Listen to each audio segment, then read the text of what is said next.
Talking About Horses, bringing you closer to some of the best horsemen in the world for tips, insights, and stories. Listen at home, at work, in the car, or in the saddle. This is Talking About Horses. Here's your host, Patrick King.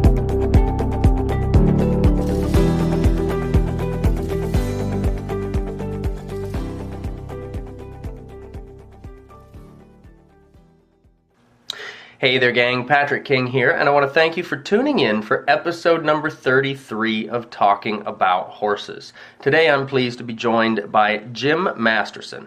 Jim teaches a unique method of bodywork that recognizes and follows the visual responses of the horse to touch to find and release accumulated muscle and structural stress in key junctions of the horse's body that most affect performance. This method, which creates an interaction in which the horse participates in the process of release, is used by Jim on U.S. and international equine competitors in Grand Prix, FEI Nations Cup, Pan American, and World Cup events. Jim, thank you so much for joining us on Talking About Horses. You're welcome. I'm happy to be here. Awesome. Thank you. And I know there's a lot of folks who are going to be tuning into this. This was definitely one of, so far to date, one of my most shared notifications for a podcast. So there must be a couple people out there that want to hear what you've got to say. No, I spent days on Facebook just sharing it. That's what it was. I knew there was something to it. Well, you did a good job with that, I tell you. Perfect. All right, so to start out with, before we get into the Masterson Method, tell me a little bit, who is Jim Masterson? Oh, okay. Well, I can just tell you how I got started in this. That'd be great, sure. That's a good start. Yeah. Well, I was grooming. I was grooming hunter jumpers on the show circuit for a show barn in Iowa, and we were showing in the Midwest and on the East Coast and in Colorado, and we were on the road a lot. And I noticed when our trainer had therapists work on our horses, or I saw therapists working on other horses, whether they were chiropractors or massage therapists or acupressure, whatever modality they were doing, that there were little changes in the horse's behavior that went along with what they were doing, and some not so little changes in the horse's behavior. For example, I noticed when they released tension, they would drop their head and lick and chew, which is pretty easy to spot. But they would also sometimes snort and sneeze or start to yawn repeatedly. Those were pretty big changes in behavior, but there were subtle ones like the eye blinking or the breath changing, and I was kind of intrigued by that. So I started messing with it with our horses, our barn's horses, and then with other horses. And I started adding some movement into the techniques, and it turned out that if you follow what the horse's body is telling you, you can actually get the horse, you access that part of the horse's nervous system that releases tension on its own. So it turned into a method of body work that's effective, and not only is effective, it's pretty rewarding because it's interactive with the horse, and you tune into the horse, and you learn how to communicate with the horse on the level of its body language. So I guess as far as that's about me, that's how I kind of got into this and got started in it. Gotcha. Awesome. So so I'm going to just go a little deeper. So you started as a groom for the jumpers. How did you get into that? I was between jobs, and there was a barn in this small town in Iowa that I was living in at the time. I'm from California, but my wife and I were living in Iowa, and she's always been a hunter jumper person, and I wasn't a show person, but I had horses as a kid. And the trainer was looking for a groom to go on the road with her. She had grooms at home, but she wanted somebody that could haul the horses and then go on the road with her, and she had to teach me how to show groom, because that's a whole different world. Right. And she was looking for a groom, and so Connolly said, "Why don't you go to work for Val? You're between jobs." And so I did, and I never thought I would be doing this because I wasn't interested in massage or therapy or anything, but I was really intrigued by these what I call responses from the horse to touch, and so that's what got me hooked, and got me to where what I'm doing today, which is teaching people how to do it. That's fantastic. Well, the horses will get us hooked every time, won't they? Well, yeah, they're going to get you one way or the other. So it might as well happen this way. That's so true. So I've definitely got some questions about how the method works. So with the things that you were noticing in the horses, did you have a background in any sort of bodywork or anything like that before getting involved with this? No, none. Other than getting a massage myself every once in a while, but I do. There were a couple specific instances that I remember that really got my attention on this, and one was there was a horse chiropractor, an old guy from New Zealand who had been working on horses for 40 years, and he'd learned from another old guy in New Zealand, and he used very long lever forceful techniques, but he really knew how to read the horse. He really paid attention to what the horse's body was telling him. After he did an adjustment, he would step back to see what the horse had to say, he called it. And if he got a good adjustment, the horse would drop its head, maybe stand there dazed a little bit, and then it would start to yawn repeatedly, sometimes 6 or 7 or 8 times. And that's what I wanted to do. I used to follow him around and hold the lead rope and learn what I could. He wasn't going to teach anybody anything, but I was just, following him around.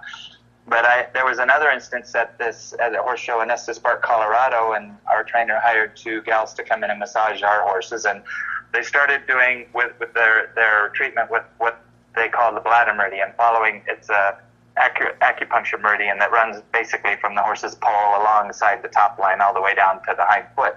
And they ran their fingers very slowly and lightly down this line to kind of relax the horse and tune into the horse. And I noticed as they were doing that, the horse would blink every once in a while. And the blink, the horse wasn't just blinking. The horse was blinking because it was feeling something they were doing. And so I experimented with that, and I remember I ran my fingers down this line, and the horse got a blink. I got a blink. I wasn't sure it was me or the horse, so I started over and ran my fingers down that line, and at the exact same spot, the horse blinked again. So that meant something. There was a correlation between what I was doing and the horse was doing.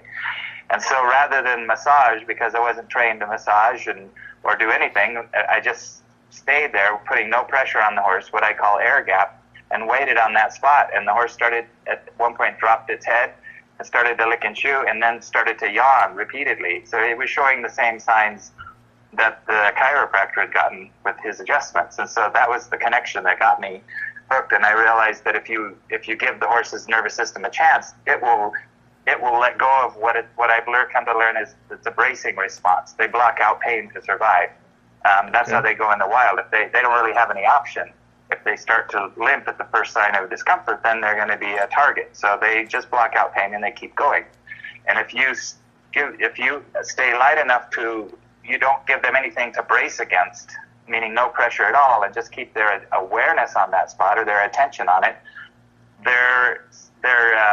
they'll start to release it. So, and I learned later that there's a sympathetic nervous system and a parasympathetic, and the sympathetic nervous system is the fight, flight, or freeze part of the nervous system, and then the parasympathetic is they call it the rest and digest, and I kind of call it the feel and heal. It's that part of the nervous system that releases tension. So the horse always has a level of guardedness that's in its system. That's how it survives.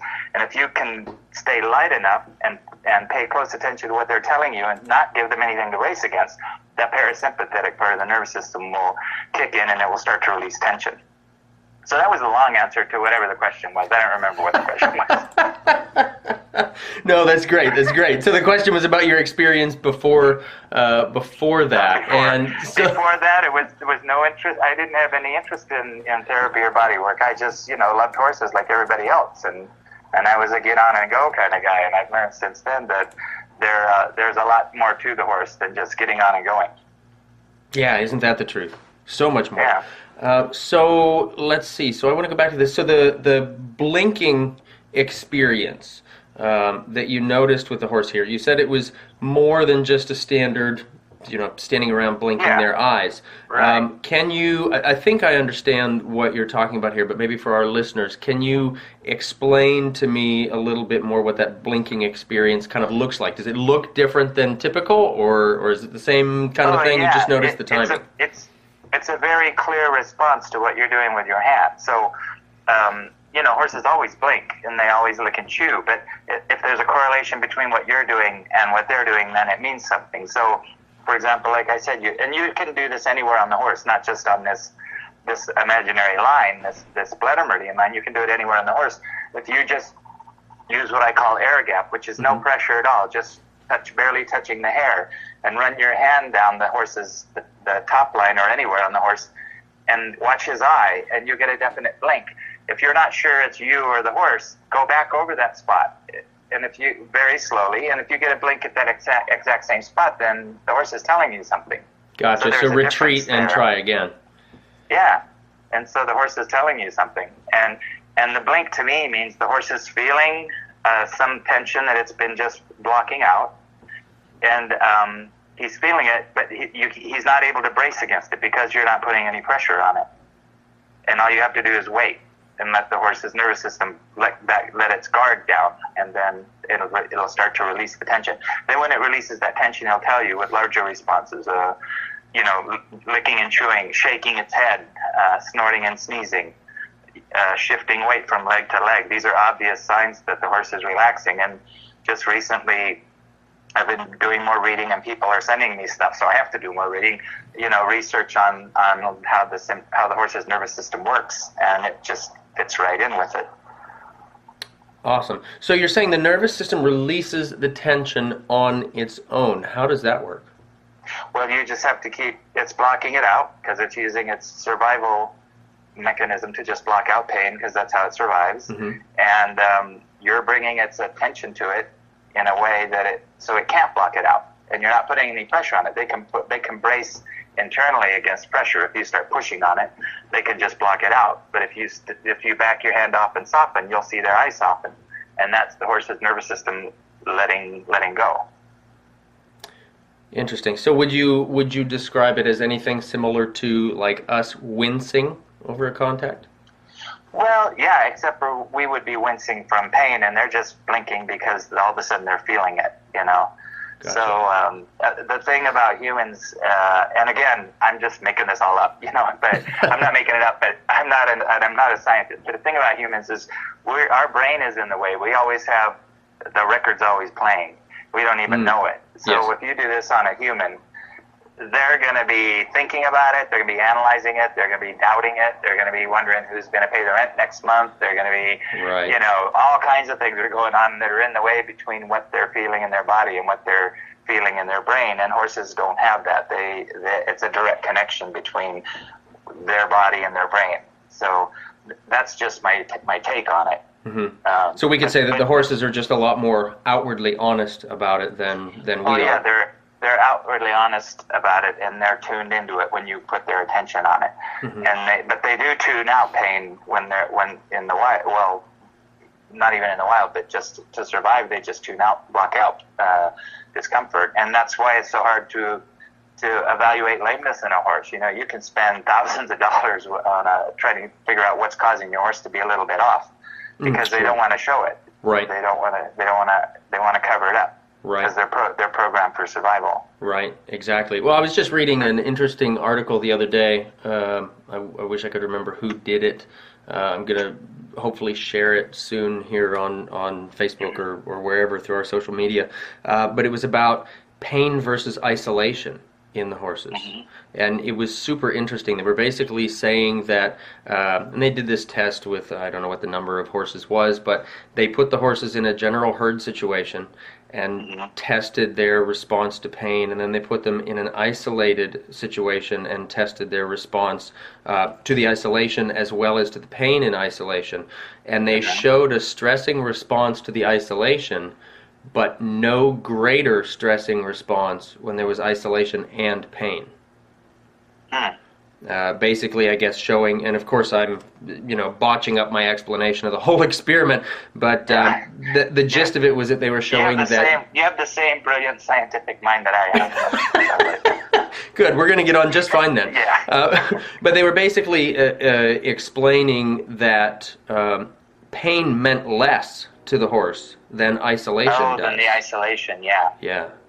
So that makes sense, because they don't like to be isolated. They're a herd animal. Exactly. And they block out pain. So and again, that's just my take on it. From experience, all of this is kind of from the ground up. It's not from scientific research down. It's from, experience with the horse and paying attention to what the horse is doing. Everything that I've come up with or that I'm working with is kind of empirical. It's about It's about what works. Yes. And then trying to figure out later the explanation for it. The why behind it. Yeah, I mean, it does work. It's not just doing this very light work and getting the horse to release tension. That's the first part. But then you can start asking for movement of joints and junctions and muscles in the horse in a way that the horse isn't bracing against the movement, meaning it's completely relaxed movement. And you can find areas of tension by asking for movement of an area in a relaxed state, and then get the horse to release it. So it's a similar thing. You're staying underneath the horse's natural survival bracing response, but you're using movement and manipulation to get the horse to release tension. So you're taking it to another step. Gotcha. Okay. So that's... I think where I was going with that is that it works. I started just working on our barn show horses, and then started working on others, and eventually, I did that for a living for 9 years. I just worked on mainly show horses and competition horses, and made a living because it's effective. It's not just fun, and rewarding to do this with the horse, but it works. So it kind of is from the ground up. It's about what works. It's not about what we might think works or what might make sense, from a scientific standpoint. Sure, gotcha. So you got started with all of this as basically an experiment, then, if I'm understanding it right, as an experiment through awareness and that sort of thing. How long were you doing this before you were telling anybody about this? I mean, how did that work?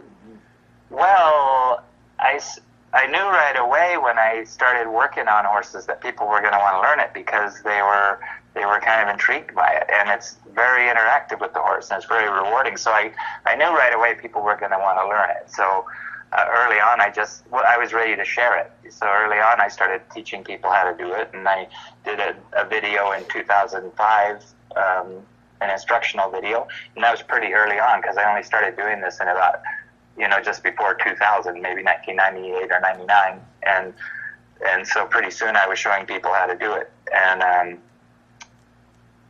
again, I forgot what your question was, but that's the answer. Yeah, you see, you and I are going to get along fine. I'm sticking by it too. That's his story, and he's sticking with it. Good. Yes.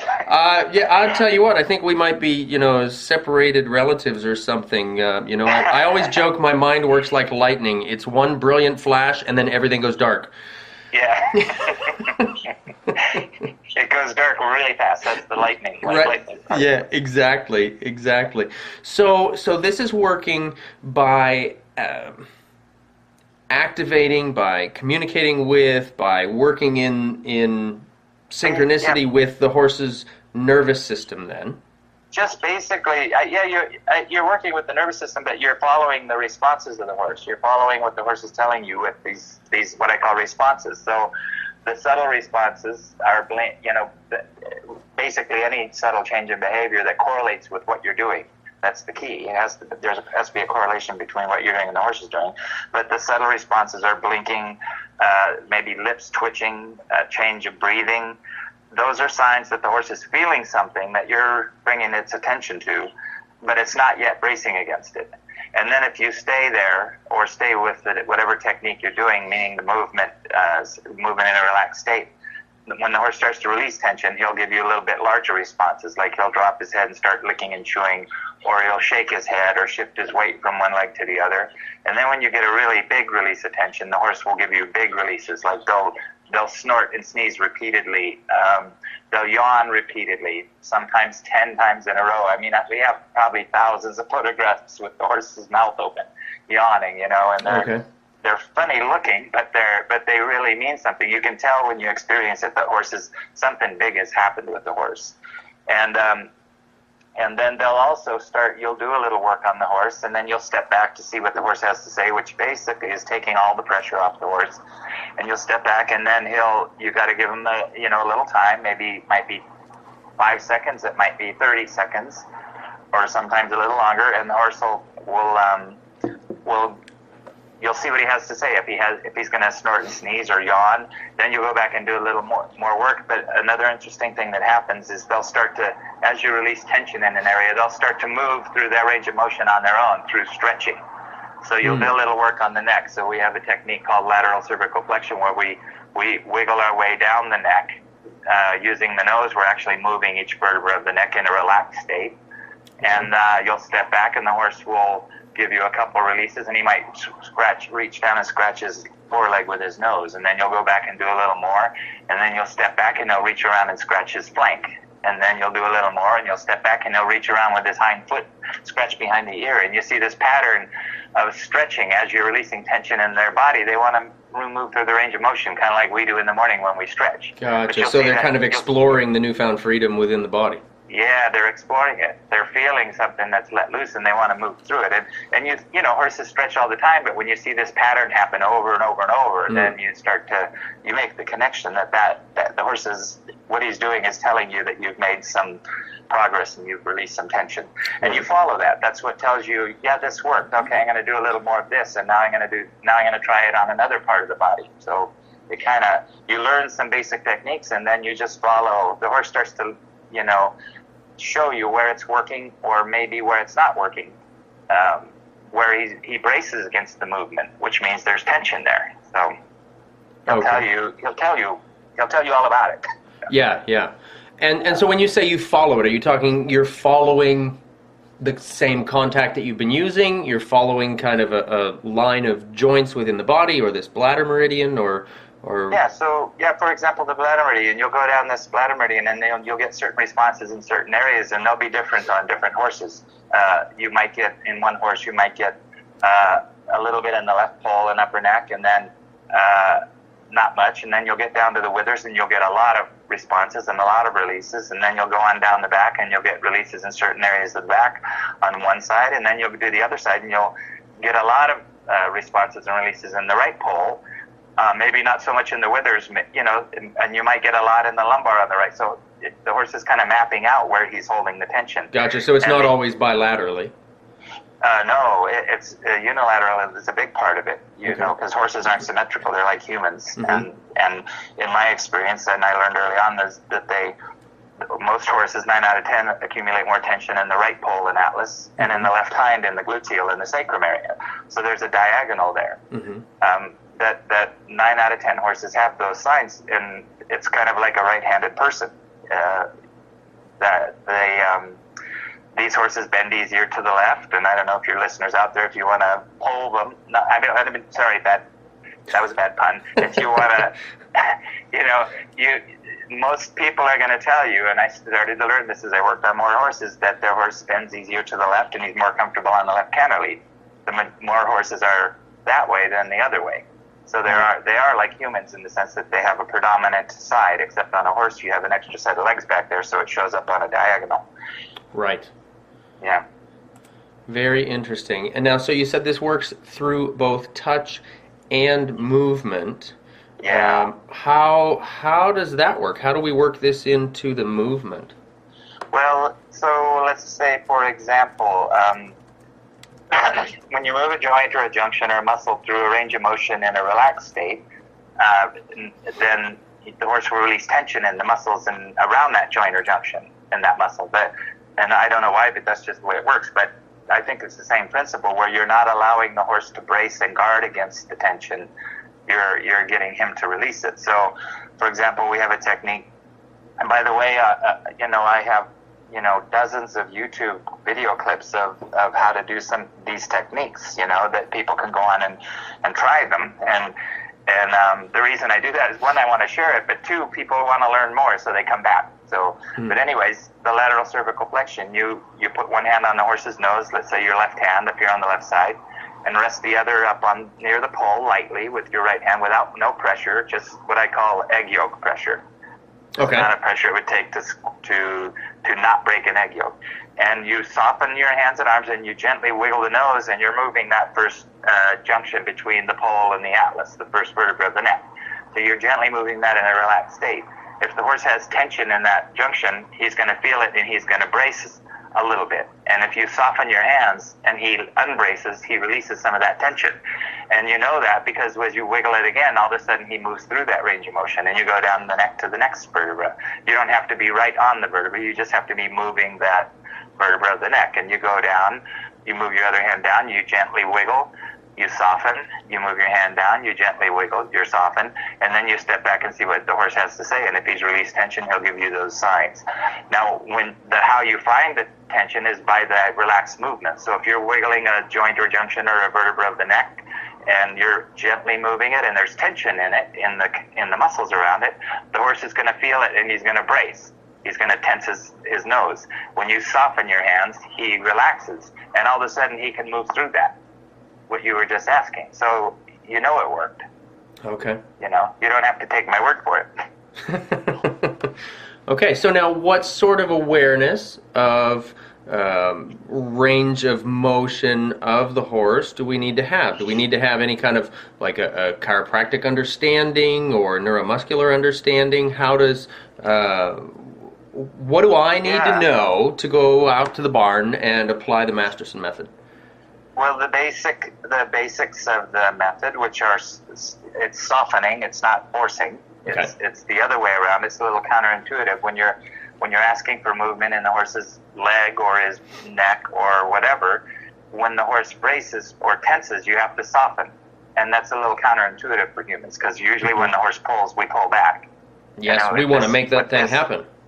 Yeah, you have to soften, and it kind of goes right in along with the way people are training horses now, and probably most of your listeners, they get this. The horse doesn't learn by pressure; he learns by the release of pressure. Mm-hmm. So it's the same with the body work and the release of tension. When you run into resistance, if you're asking for movement, rather than brace against that resistance, if you soften, the horse lets that tension go, and so. You need to understand those fundamentals, which are pretty simple. It's just it's just using them. And then you just have to learn a couple basic techniques. So you don't have to know exactly where everything is. You just have to know, put your hand, this hand here, put that hand there, soften them, ask for a little movement, and then soften them again, and ask for a little movement, soften again. So the techniques are pretty basic, and then the fundamentals, which is not bracing of the horse, is pretty basic. So you don't have to. I didn't know any of this when I started, That's how come it worked, because I wasn't pre-programmed to do something. Gotcha. That wasn't pre-programmed. I was uneducated. Mm-hmm. And the other good thing that helped is when I had the patience to wait for the horse to release. So I was lazy.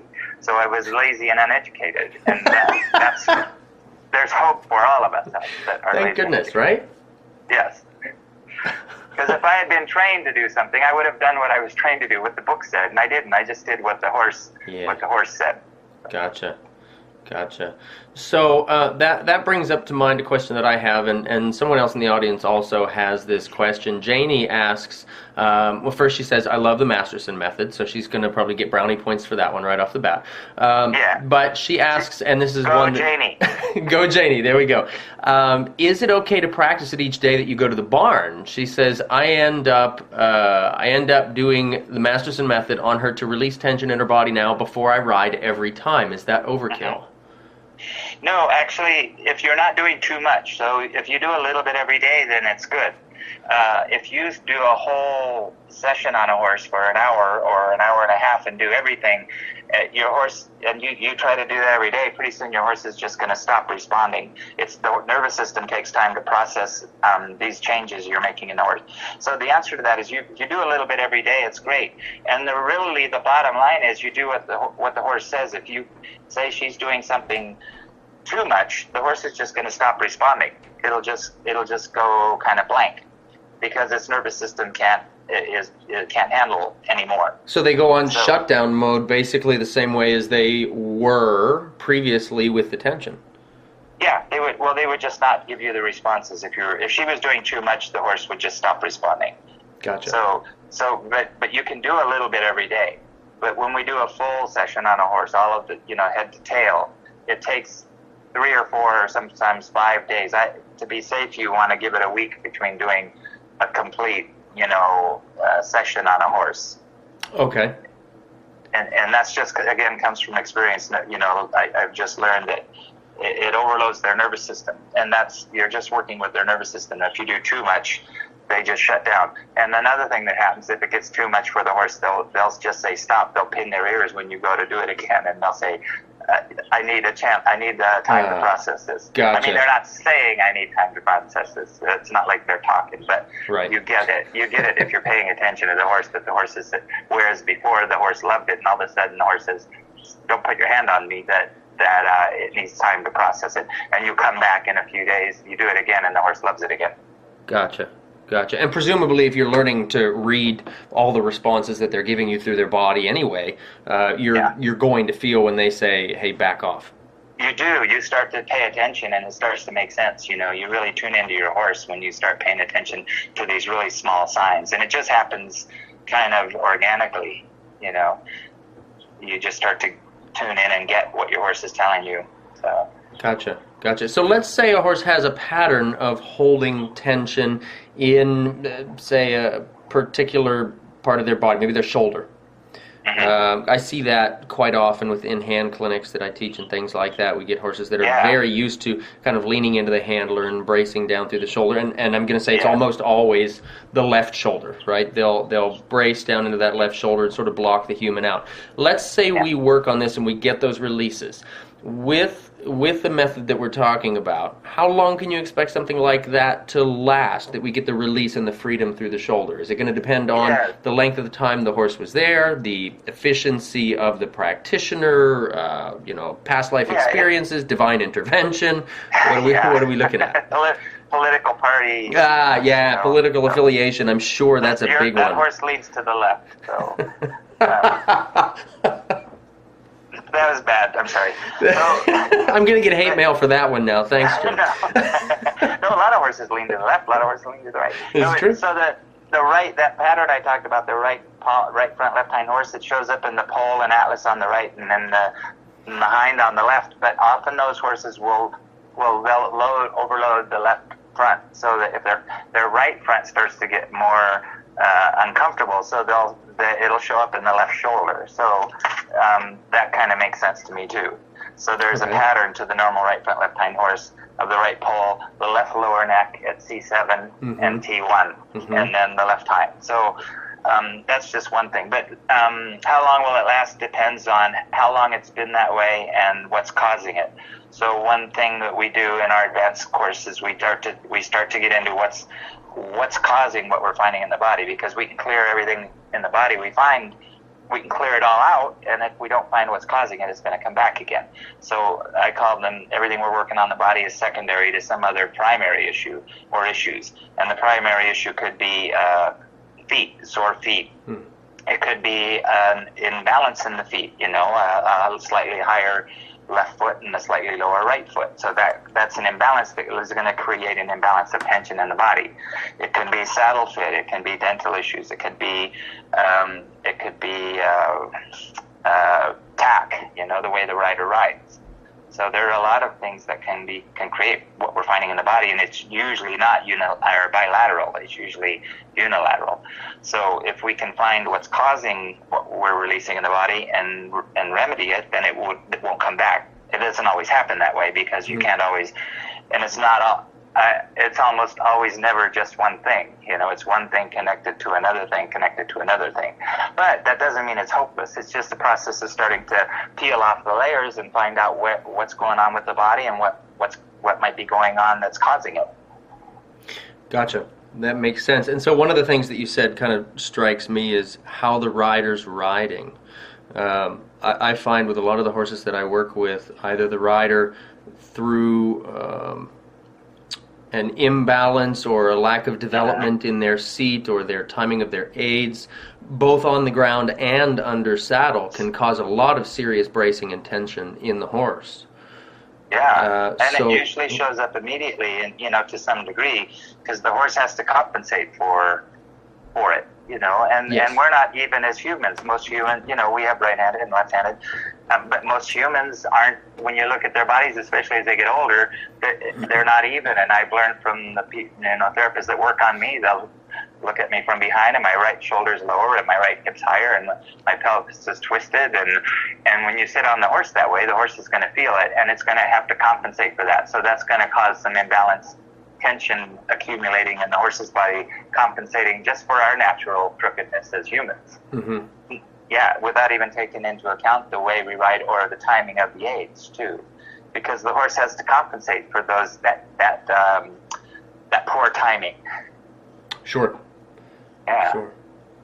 Okay, so it would be pretty important for the owner then, if they're hiring a practitioner to come out and work with their horse on this, it'd be pretty important for the owner to begin to recognize a lot of those things as well, so they can evaluate if they're actually a key root of that problem. Yeah, either physically, their crookedness, or just training the rider, a combination of both. Gotcha. Or all of the above. Yeah. So Matraka sends in a message asking, how does the Masterson method deal with a horse that's very body protective or bracing immediately, even without any exploration of their range of motion? Well, I just usually kick it in the knee, and then it reacts. Kick it in the knee. That's a good. You know what? I feel like you and I have been hanging out. Maybe this is, for anybody listening, this is the first time Jim and I have ever talked. We haven't met yet, but my standard answer is, well, if that doesn't work, just poke him in the eye. Oh, okay. Well, that works too. Yeah. So we're gonna have blind, lame horses now. Yeah. Yeah. So, some horses they're so. In my experience, it could be mental, the horse's experience in the past of something, or physical. They usually go together. But if I'm getting her question, she's approaching a horse that's just bracing. It's just eyes wide open, head in the air. You put your hand up by the pole, start to do the bladder meridian, and then the horse, he pulls his head away or he freezes. Well, there's a couple things here. One is you can back away. You can back your hand away from the body. You can do that bladder meridian technique without touching the horse. You can back it away even like 6 inches or 10 inches until you see the horse's eye soften, and then wait there. You have to wait for the horse to release. And so I guess the first thing is just give it some time, like put your hand there and wait. The second is back off or go farther down the neck to where it's easier for the horse. So you always start where it's easy for the horse, and then you work through where it's difficult. But there are a lot of horses that are just naturally either mentally bracing or they're physically in discomfort. And I think that most people don't realize how many horses are in physical discomfort. And for example, head shyness, 99.9% of the horses that I've worked on that are head shy, it's because of tension in the pole. It's not a training issue, it's a physical issue. And you can train the horse to stop being head shy, but that doesn't take away the physical pain that's underneath it. Right. So, but I guess that's again the long answer. But to her question, the main thing is you back off and soften, go where it's easier for the horse, and just wait. You have to give the horse time to soften, and you might put your hand up on the horse and he'll get wide-eyed, and you can wait for a full minute before the horse's head starts to drop a little bit and it'll catch itself. If you stay light enough long enough, the horse has to release tension. Yeah, it's just the way he's wired. So I guess the first answer is just patience or laziness, and just wait longer. Mm-hmm. And not expect the horse to immediately start to release, because that particular horse probably has a lot going on. But if you do stay light enough long enough, the horse has to release. Gotcha. So, and I'm thinking in my mind about this and kind of going back to horses that I have known through the past. So the horse that she's talking about, say, that's really hyper-reactive, and, you might reach out to him and you might even be, 5-6 feet away, and the body starts to brace. That's already the bracing response that you're talking about potentially activating through contact. So it would be a massive air gap, to use your term, of maybe several feet away. But if we recognize that bracing response within that, you're saying we can wait that out and move on from there. Yeah, that's a good point. You might walk into the stall with a horse and it immediately you approach it and it puts its head up and it braces. Well, try stopping right there and slowly backing up till you see the eye soften a little bit or the head drop a little bit, and stay there and wait. And then if you wait there, usually the horse will start to let go more and more. But you can't keep putting the pressure on the horse and expect it to to relax. You have to back off until you see the point. If you're paying attention to what the horse's behavior, you back off till you see the point where the horse is letting go a little bit, and then you wait there, or even back up even more. It's similar principle. You're taking the pressure off. But it is a good question, because some horses are so tense that you have a hard time even starting with the bladder meridian. And in that case, I would recommend, without going up to the head, don't start at the head. Start farther down behind the withers, for example, and do the bladder meridian. And pay attention to the horse's responses. And if the horse starts to release tension and relax, and you do the whole hind end of the horse, then come back up to the pole. And most of the time, the horse will be relaxed enough, have released enough tension that you can do some work up there. And, I hope that answer helps her, because it sounds like she has a horse probably that is starting out so tense that she's having a hard time getting it to even accept what she's doing. That's definitely the way that it sounds. So Joyce wants to know if this light touch could help horses with arthritis. Well, I think it really helps with arthritis, because when you ask for movement in a horse's joints or junctions, and there's inflammation there, then it's painful for the horse. So the bladder meridian gives the horse to release muscle tension that he's been guarding it with, without asking for any movement. So it in my experience, it works really well with arthritic horses, because you're not aggravating anything. And the horse has kind of built up muscle tension around the inflammation because it's uncomfortable. So you're releasing the compensatory tension. You're releasing the compensatory tension. And that helps too, because that helps. I'm not going to make any claims, but when all those muscles in the connective tissue relax, it opens up space between the joints and takes some pressure off. So, I think it's really beneficial for older horses and horses with arthritis for that reason. Gotcha. It just gives them a chance to relax. Okay, so now this is taking me to mind with a lot of the teaching that I'm doing, and maybe I can just bounce these ideas off of you and get your take on them. Sure.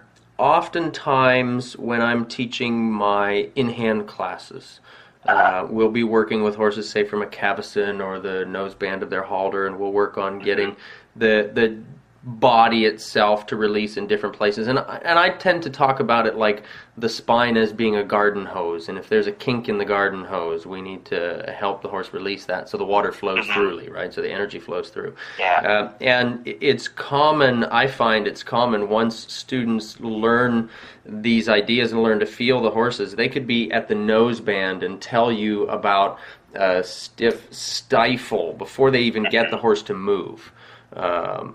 Just by the feeling of the guarding that happens through the contact that they've got. Yeah. And the movements that we're asking of the horse, basically stretching shoulder in work and a lot of the older classical in-hand work. I find that these spots of tension come up, and it sounds very similar to what you're talking about, a lot of the things that I'm talking about when we're doing these movements and exercises, about helping the horse to become aware and allowing him then, through that awareness, to release on his own. Yeah, so you're recognizing where there might be a blockage in the horse, or you're recognizing somewhere in the horse that's not moving as freely as it could be. Yes. Through groundwork and movement, or even maybe less if you're paying attention. Right. It's kind of, if you're paying attention. So sometimes you can, if you're doing groundwork with the horse and you can get him to move through that range of motion in a relaxed state, he might release some of that tension. But you have another tool now that can help that. If your horse is very tight or blocking in the shoulder, and you can stop and do a scapular release, and then go on with your movement, and it's going to help. It's going to make it easier for the horse to move freely in that area. And Manolo Mendez is kind of interesting because, he's interesting anyways, but yes. He'll be doing groundwork with the horse, and he'll just stop and do a little body work and loosen a couple things up, and then go on with it, because he just recognized that the horse needed a little help to release that blockage. Yes, in that gotcha. area. Okay, yes. And I've watched a lot of his work. It's pretty fascinating stuff. Yeah, and then he'll tell you about it, and then you'll have to read the subtitles, Yes. I was watching a video, even in English. Even in English, you need the subtitles. Yes, absolutely. I love his accent for that. Yes. Yeah, he's great. But it's almost like he's half horse. I don't know, but yes. he's pretty interesting. But I've just watched him this last year. I met him last year in England, and I hadn't watched him a lot, but I've been watching him since then, and he's pretty tuned in. But it's a similar thing. He's asking with groundwork for the horse to free up its body, and he'll stop and do a little body work to make it easier for the horse. Yes, absolutely. So then that's going to take me to a question that I've got then, and this is a question that I was originally posing after seeing some Masterson practitioners or Masterson practicers work with the horses and finding these releases. And my question that I don't know that I've asked any of them, and I've been saving this over the last couple years with hopes that I could ask you this question.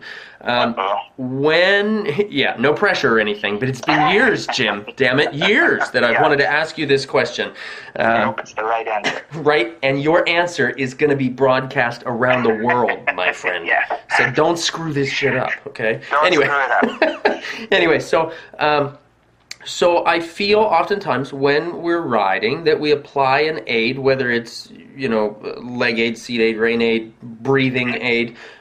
We feel the tension in the horse.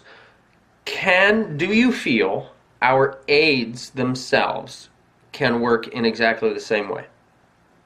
Oh, I think so, yeah.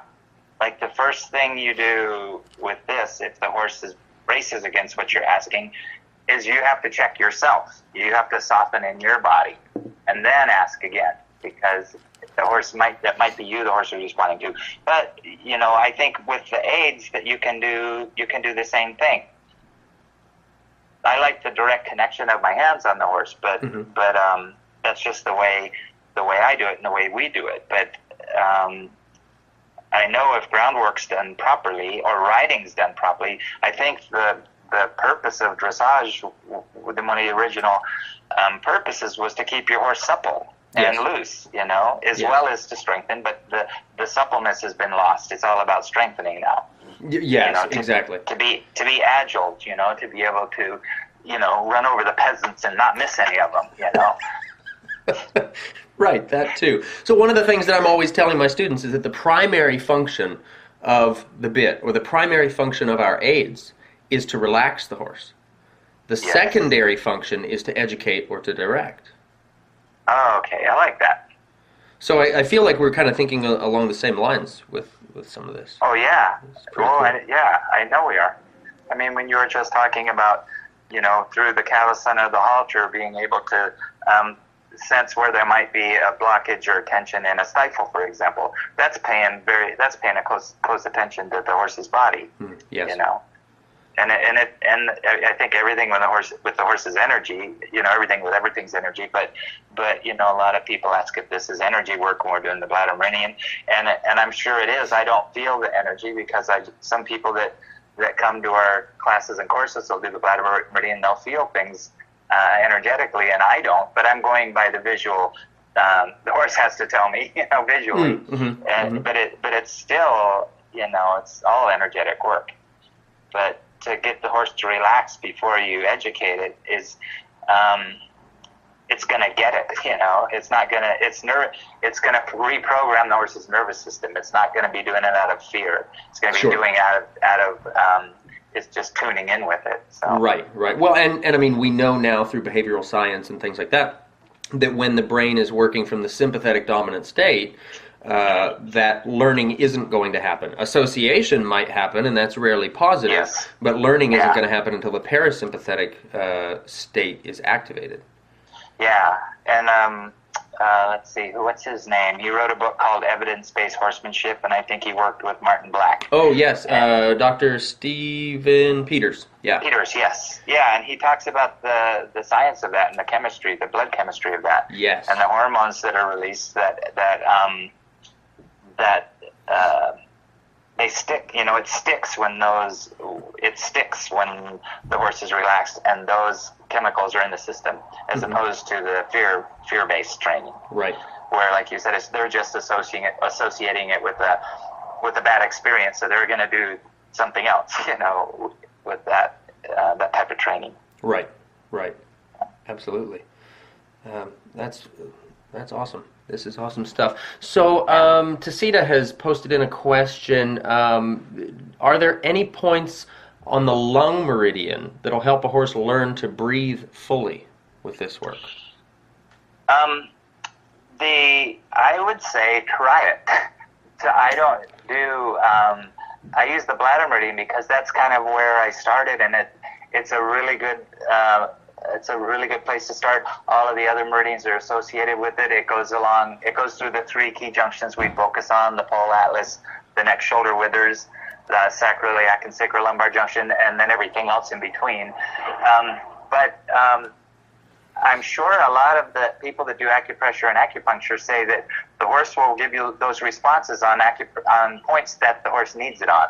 So if you are educated in acupressure and acupuncture, I would suggest experimenting and seeing if that helps. Mm-hmm. But again, you have to stay light enough, and you have to have the patience to wait for the horse to release it. So. Yeah. But I guess the answer to that is that I can't give her an educated answer because I don't practice acupressure. I practice blinking and yawning, but people say that they do respond on the points that they're feeling the energy on. So I would suggest that she experiment with that and report back. There we go. Perfect. And I'm gonna tell her there will be a test. There's gonna be a test. All right. Yeah, All right. okay. Tacita, there's gonna be a test, and I will make sure that I follow up with her on that one. That's awesome. That's awesome. So let's see another one here. Super interesting question from Joyce. She says, "I'm practicing the light touch with my geldings, and I find that the horse next to the stall of the horse I'm working on ends up yawning also. Is this spreading as a feeling in the barn, or is this just coincidence?" No, it's not coincidence. It happens all the time. It happens with everybody that goes into a barn and starts working on the horse. The horses next door on both sides start yawning. They lay down, take a nap. It's just, I don't know if it's because they're so tuned into each other as herd animals or energetically, but the horses around will just start releasing like crazy, start yawning. So she's not nuts. Well, and that reminds me similarly to, say, a horse is in a group clinic or something, maybe an in-hand clinic or groundwork clinic, and one horse decides to lay down and roll. Oftentimes it's joined by at least one other horse. Yeah. Oftentimes several. Yes. Yeah. So it's peer pressure, right? With the yawning and releasing, I don't think they're just doing it because the other horse is doing it. I do it. I think they do it. They're feeling something releasing, and they're releasing it. So when we do a clinic, usually we do it. Often we do it in a barn with stalls, and we'll go into the stalls and work on the horses. But sometimes we do it in an indoor arena where we have however many 5 or 10 horses around, and then 2 people working on each horse, and one horse will start releasing, and the one across the arena will start releasing, and one horse will do a downward dog stretch, like that, putting their legs out. Then the horse on the other side will stretch his hind leg out. So, there's something kind of a wave going through the group. Interesting. So some sort of a relaxation that's going through there. Now, they wouldn't be, and this is just me going analytical, but they're certainly not getting the same direct release relative in the body. They're just getting the general, kind of the philosophical release of the herd. Yeah? Yeah, I don't know. It could be, I don't know. I think they're just feeling something in their bodies, and maybe that their guard just goes down, Okay. Because they see these other horses, and they're so tuned into each other. The level of body language they communicate on is almost like it's really subtle, and maybe their guard just goes down, and that parasympathetic is activated in them, and so they start feeling where there's tension, and like we wake up in the morning, we'll start stretching. Yes. Yeah. There, I have a video that I did a couple years ago called "Light to the Core," and it's all light work. With the other techniques that involve movement. We have hind leg releases, foreleg releases, neck pole releases. We have in the advanced course we go through the withers and release tension in the withers, all with movement. But this light to the core, I did one. It's just light bladder meridian and applying light touch and subtle responses on different areas of the horse, and also paying attention to what other parts of the horse are responding to that. So, for example, when you search for responses in the lower neck, a lot of horses will start stomp their hind feet because they're feeling something in their groin.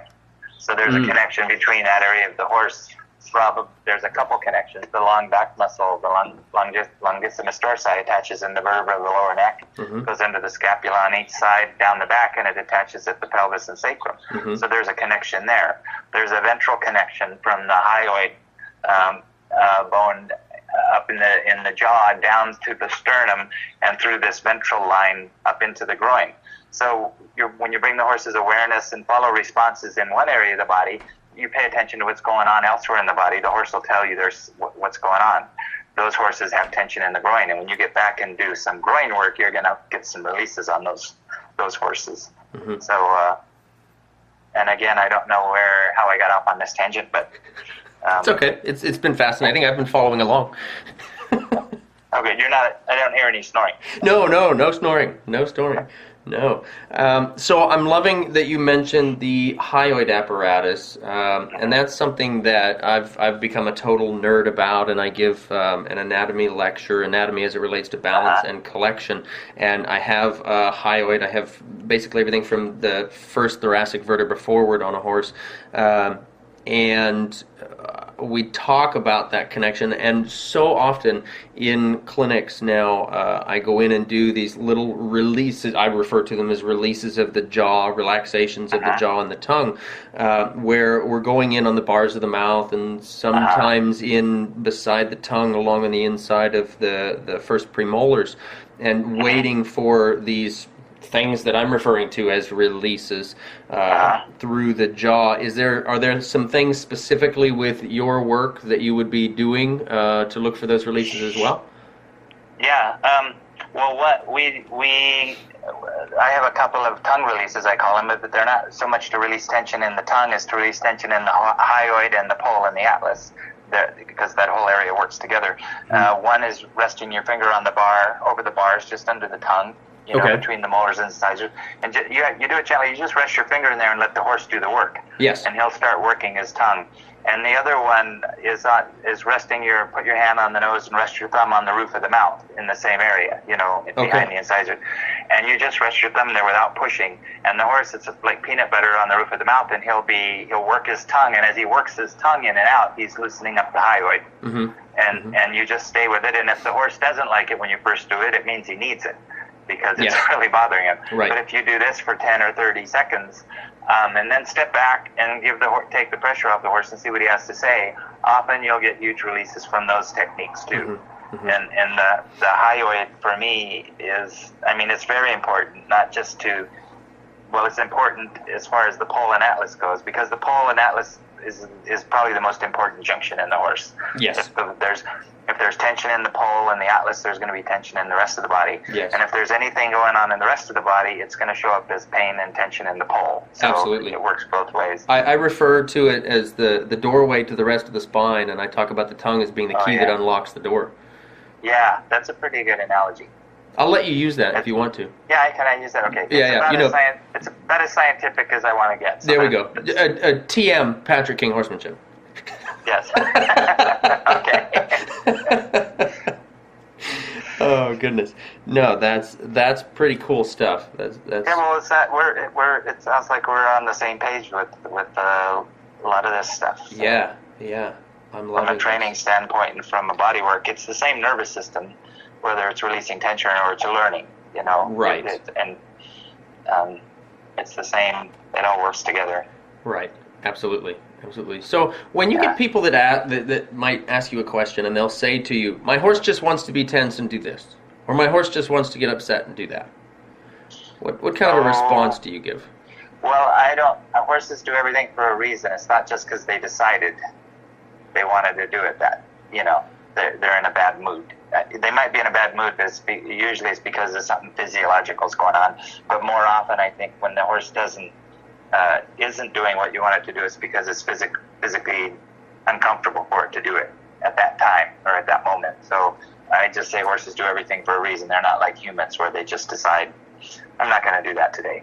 Right. That's my take on it. Right. It may seem that way to us because that's what we do, but the horse, I don't think the horse functions that way and thinks that way.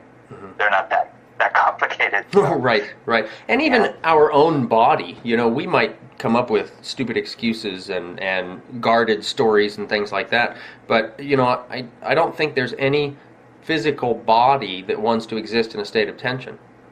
No. Right? Because that's just not the natural posture, that's not the natural functioning of the body itself, the joints, the muscles, anything like that. No, whether it's a human or a horse or a dog or a camel or an octopus, you know, the body doesn't want to exist in that tension.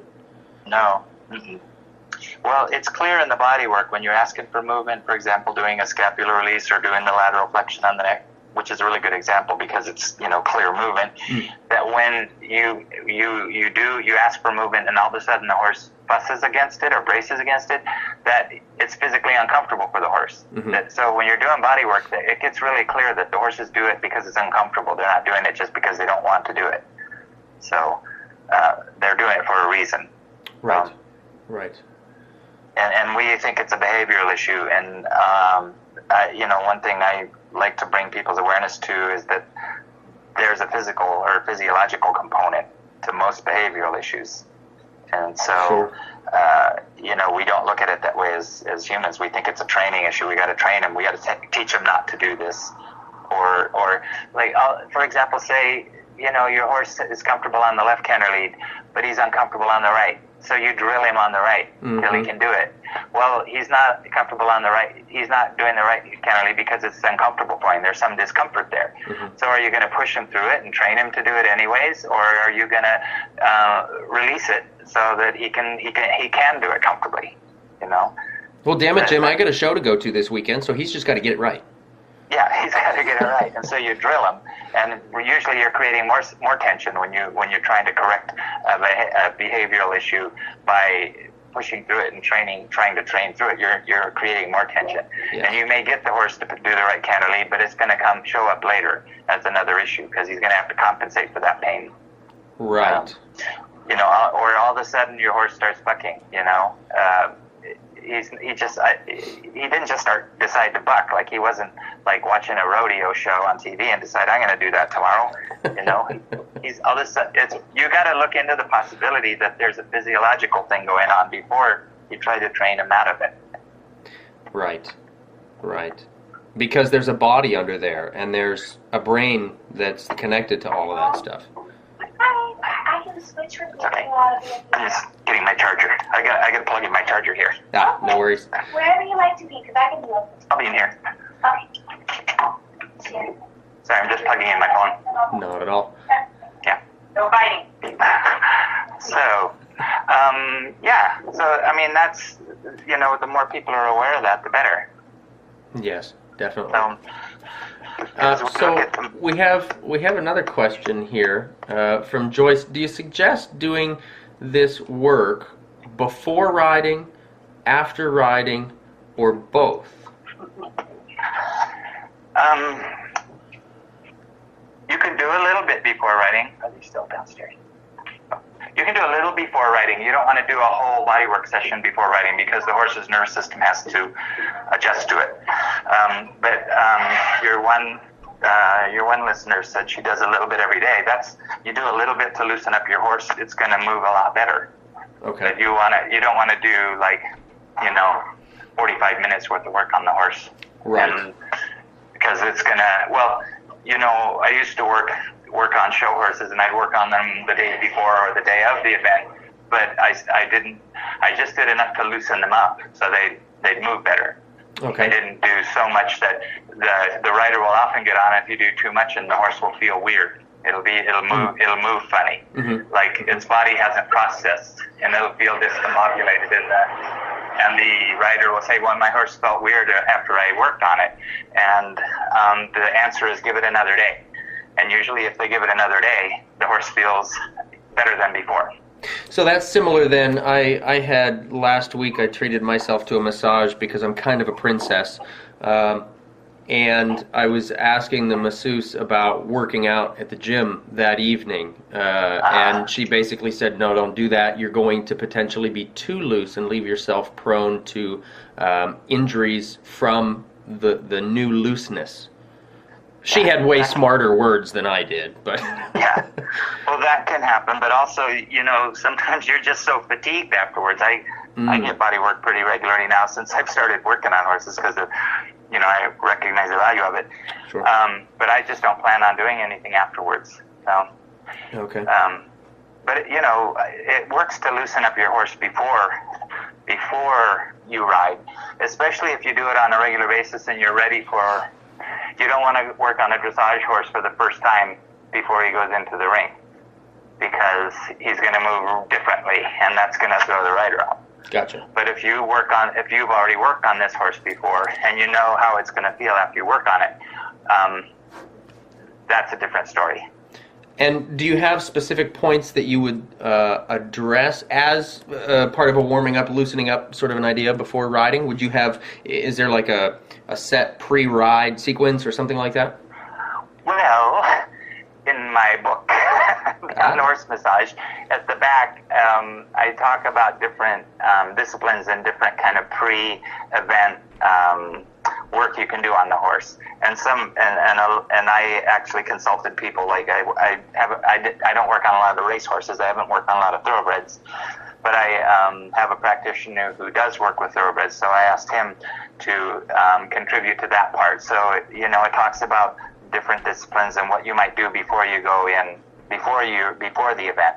But the best thing is to know ahead of time how your horse is going to handle it. Work on it way before the event, and then you know how it's going to handle it. Because most horses are going to feel pretty good if you just loosen them up. But if you do too much, then they're going to feel too different. So gotcha. I do have a funny story. I had one of my early instructors worked on a friend of hers, Hunter Jumper. Her daughter was getting ready to go in the ring on the Hunter, in a Hunter class, and so she worked on the horse, and the daughter got on and she did a really good round, except the horse was yawning over the jumps. The horse moved really well, the mare moved really well, but she was yawning over the jumps, so that's awesome. I don't know if the judges appreciated that. I love it. You can't get much more relaxed than that, right? No. And they're supposed to be relaxed. Hunters are supposed to kind of lope around on the forehand with the loose rein. Yes. So maybe they did like that. Yes, perfect. I think they're supposed to look just borderline sleepy. Yeah.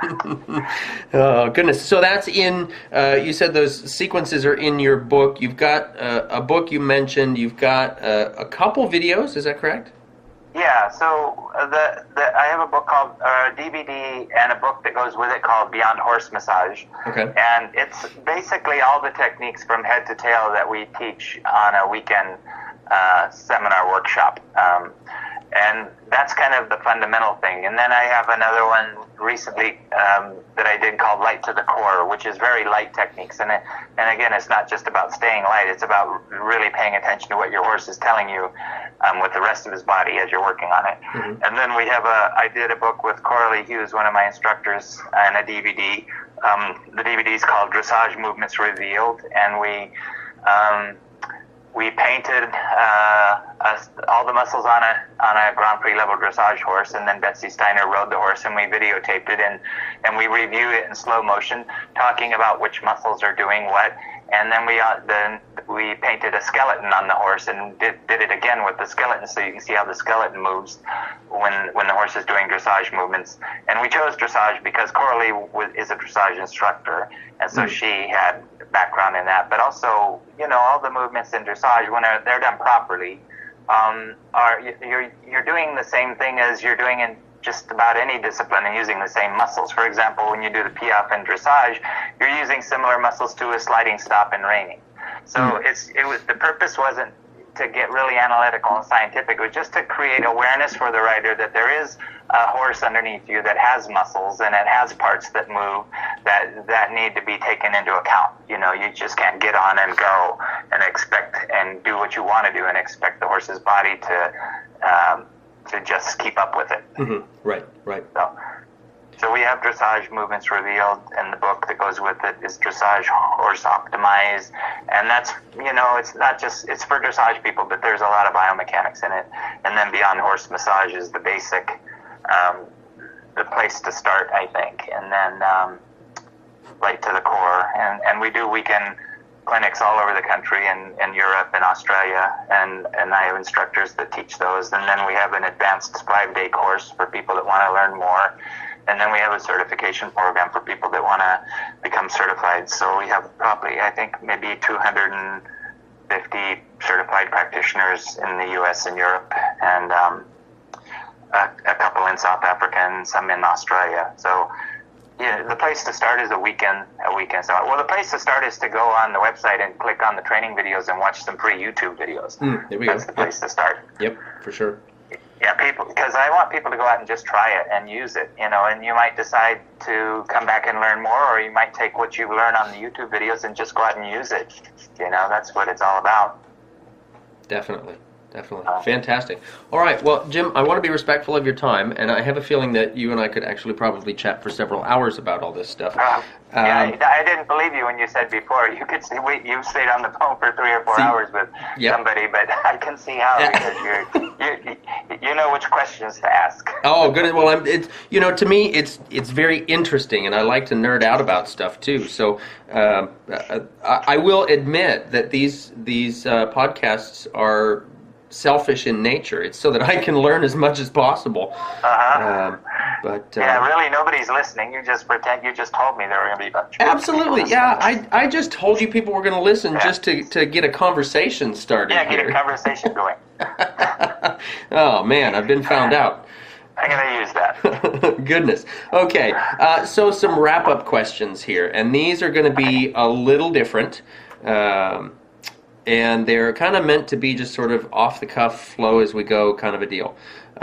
If there's one specific thing that you'd recommend for riders or owners to focus on as a primary means of improving either their horsemanship or their relationship with their horse, or maybe we can go into their horse's tension and relaxation, what would that be?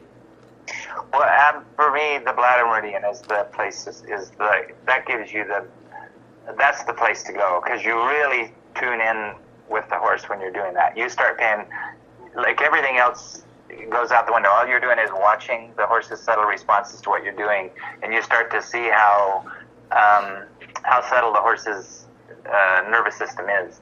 And you see how easy it is to start to get the horse releasing tension. Another cool thing that happens with that, apart from sometimes, well, I'll go into this. When we're working on with this type of body work, whether it's the movement techniques or the bladder meridian, we're working on the core muscles and the postural muscles of the horse. Okay. Muscles that the horse is using to compensate for pain and tension that it shouldn't have. And so that's what's really letting go. And then when we get on the bigger, larger movement techniques, we start releasing tension in more specific, like the scapula, where the forelimbs join the body, or the hind leg releases, which release tension in the sacrum and the sacroiliac and the lower back.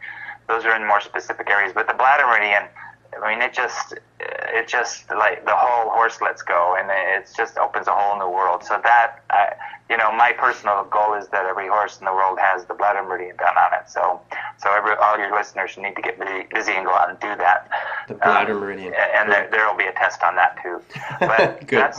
It's so simple to do, and it's just such an amazing thing. But the next thing, is releasing tension in the pole, because the pole's, like you said, that's the key to everything. You still got to do the whole horse, because everything's connected to everything else, and you can release tension in the pole, and your horse is going to move a lot better.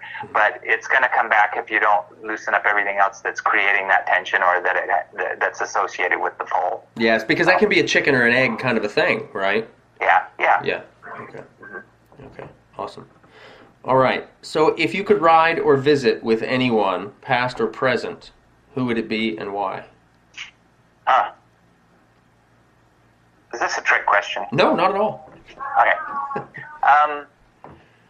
Rider be with anybody past or present. I don't know. I just kind of learn from everybody that I come across. You know, you get something from everybody. I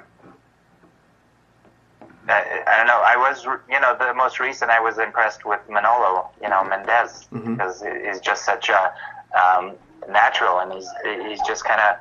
There doesn't seem to be a lot of analysis going on there. He's just seeing it and then doing it. So I'll go with that for now. Awesome.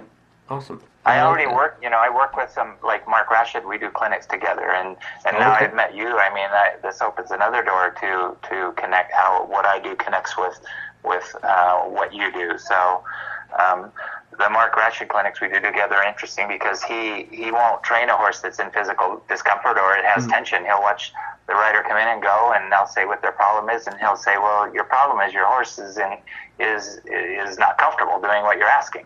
And he got tired of sending away business. So he and his wife learned the Masterson Method so they could help the horses physically and not keep sending them away. But we watch horse. We have a horse come in when we work together, and he'll point out what he's seeing, and then I'll talk about it from my point of view. And then I'll work on the horse, and then the next day the horse will come back in, and we'll see what the difference is in the horse. And probably, close to half of the horses that come in are in physical discomfort or pain one way or another that has to do with what the behavioral issue is that the rider is having with the horse. Fantastic. What a collaboration. Yeah, it's a great collaboration. And anyway, so that was another long answer to a short question. No, it's great. That's why I have them as short as I do. Okay. Yeah. If they were any longer, we'd never get through this. There we go. Right. Let's see. Okay, so a lot of times on these podcasts, we get horse trainers in, and so the next question comes down to, what is your present personal definition of horsemanship? And you're coming at it from a different perspective, so I'm really keen on your perspective and your personal definition. Oh, I don't have one ready, but it just for me, it just has to do with really paying attention to the horse. It is a partnership, and a lot of times I think we think of a partnership as I'll tell you what to do and you do it. That's a good partnership, right? And that's not it. It is a partnership, and you have to pay attention to what the horse is telling you. And a lot of more and more people are getting this nowadays in their training and in their relationships with their horses, that it is a relationship with your horse. It doesn't mean your horse is a pet. It doesn't mean the horses like to have a job. They like to work. They're here for a reason. That I'm not saying that they should just lay around all the time, but it is a partnership and it's a relationship. So horsemanship to me is more about the relationship than the actual physical end result of what you're asking them to do. Yes. Okay, what book are you currently reading, or what was the last book that you read? That has to do with horses? No, just in general. Oh, well, I read to just relax and take my mind off of horses and work. So I have this series of novels. Michael Connelly wrote their detective novels with this detective in L.A., and now they made a TV, I think, series about it. It's called Bosch is the TV series. But I read the novels. When I read about horses, I like reading stories about horses, but I don't study too much. I don't study science, and I don't study about different modalities, and I don't study a lot about it. I want to learn some of the fundamentals of things, like the importance of the hyoid and the fascia and everything, but I don't get a lot into it. So I don't do a lot of reading about different things because it gets in the way when I go to work on the horse. I start doing what I read about and not what the horse is so you're saying. afraid it's going to potentially cloud your judgment. Yeah, it does. You start to follow, these little things pop into your head like, oh, well, the book said, this goes to that and that goes to that, and I should do that. And so I try to stay a little bit uneducated. There you go. I like it. I like it. Because, the horse will tell you everything. And when you're doing this type of body work on the horse will tell you. It's so true, and it keeps you from making assumptions. Yeah, right? Yeah. You end up making assumptions, and it's good to learn some fundamentals and then go out and use it, and then not don't, I don't want to learn, and everybody thinks differently. I just don't want to cloud my head with too much stuff that might get in the way of me paying attention to what's going on with the horse when I'm working on it. Mm-hmm. Well, makes sense to me. Yeah. Stealing a question from another podcaster, Tim Ferriss. If you had a giant billboard to print any message you wanted on it for the whole world to see, what would the message be? Eat at Joe's? You know, I knew when we started this conversation that your answer was going to be something like that. I could have probably pre-recorded that answer. I knew it. Well, that question brought up something, something about your previous question about trainers, and I think the Dorrance brothers probably for me were big. Big influence. And I didn't read all of their books. I just pick up a few things here and there. And one of the things, I don't know which one Bill or Tom said, but the ride begins when the horse sees you get out of the car. That's how tuned in they are to bodywork. Yeah. And energy. And so I just wanted to go back to that question because that's something that always comes up with me and that I bring up in clinics because as humans, we're so intense and we're so focused and we're so, caught up in what it is that we need or want or see, and then we don't realize the effect it's having on the horse. Yeah. Awesome. All right. How can folks the find you? Billboard question. I don't know the billboard question. I don't know. That came up with that too. The ride begins when the horse sees you get out of the car. If you're a morning person, if you saw that every time you got out of the car, you would approach the horse a little bit differently or a little more consciously. Right. Or you'd go eat at Joe's. Yeah. If you're hungry, stop. Go eat at Joe's. Perfect. Okay. Jim, how can folks find you? At Joe's. At Joe's. So, on our website, mastersonmethod.com. Okay. We have our course calendar. We have the books and DVDs that we sell. We have, I have, like I said, a ton of training video clips on YouTube for free, and on our website we have, I think, one of the buttons that says free training videos, and that's a good way to start. Just go learn how to do something for free and try it. But that's how you find me. I'm doing horse expos, 2 or 3 or 4 a year. So that's on our calendar too. So, and at the horse expos, I'm always available there. I'm there all day at the booth and doing presentations and demonstrations. So, I like it when people can come up and just talk and ask questions, and we can talk about whatever's going on with their horse at the horse expos. Perfect. Those are great events to connect, for sure. Yeah. So, cool. Yeah, in person with people. Yeah, exactly.